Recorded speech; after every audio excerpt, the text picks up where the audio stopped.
C'est les regards libres d'Elisabeth. Bonjour Elisabeth. Bonjour.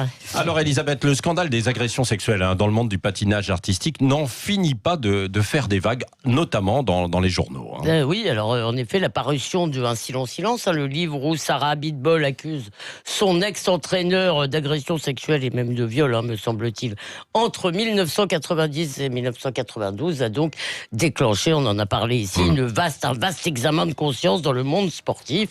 La ministre est montée au créneau, demandant la démission, demandant la démission du patron de la fédération, et aujourd'hui, vous avez dû aussi l'évoquer, il y a une pétition dans le Parisien et sur France Info de 54 athlètes de haut niveau qui disent leur révolte. Alors, ce qui me frappe, c'est qu'il y a de nombreuses similitudes avec l'affaire Maznev, notamment.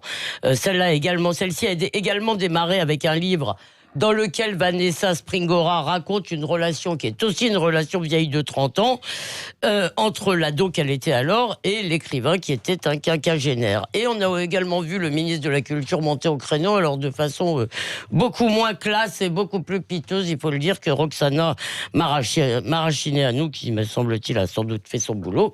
Oui. Et dans les deux cas, on a assisté à une forme d'exorcisme collectif, c'est-à-dire que tout le monde célèbre ainsi la libération de la parole et la victoire de la justice. Oui, alors on célèbre justement la libération de la parole.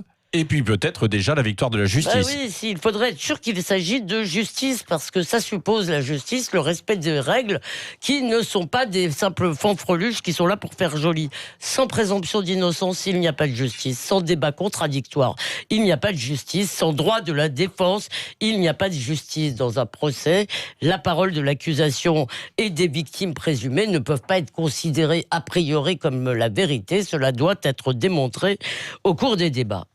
Quand le procès a lieu dans les médias, ce qui se passe très souvent de nos jours, c'est l'émotion qui fait la loi, l'unanimité règne, comme dans ces affaires d'agression sexuelle, évidemment, et toute défense est inaudible. Nous lisons Sarah Abitbol, nous lisons Vanessa Springora,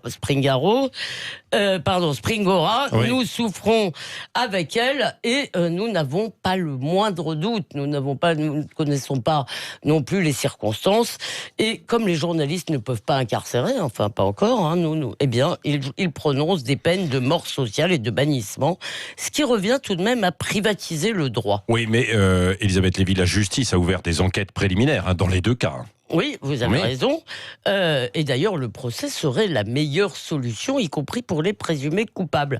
Mais écoutez, sauf innovation juridique, les faits en tous les cas concernant ces deux femmes, Vanessa Springora et Sarah Abitbol, les faits concernant ces deux femmes sont prescrits. Alors peut-être que d'autres victimes plus récentes pourraient se manifester, mais on a tout de même un peu l'impression que la justice ouvre un peu sous la pression de l'opinion, pour donner le sentiment qu'elle fait quelque chose, et que quand l'opinion sera lassée, qu'elle regardera ailleurs, dans quelques mois, la justice refermera. Il ne faut rien faire alors, si on c'est compliqué, il faut jongler entre des impératifs contradictoires, parce que bien sûr, il faut écouter, il faut aider les victimes, et peut-être que, je ne sais pas, là, je ne suis pas une spécialiste, mais ça a été évoqué, peut-être que même en dehors d'une procédure judiciaire, la justice pourrait organiser une sorte de débat qui serait vraiment un débat civilisé, et pas une foire d'empoigne médiatique. Mais en même temps, il nous faut respecter notre droit. Et cela veut dire qu'il faut admettre, c'est difficile, qu'il y a des crimes et des tragédies pour lesquels il n'y aura jamais réparation. Et il faut aussi, peut-être pour toutes les victimes futures, il faut rappeler vigoureusement aujourd'hui que ce n'est pas la presse, ce ne sont pas les réseaux sociaux qui peuvent rendre la justice en France. Oui, on suivra la justice pour voir si elle peut justement se saisir de nouveau de ces affaires.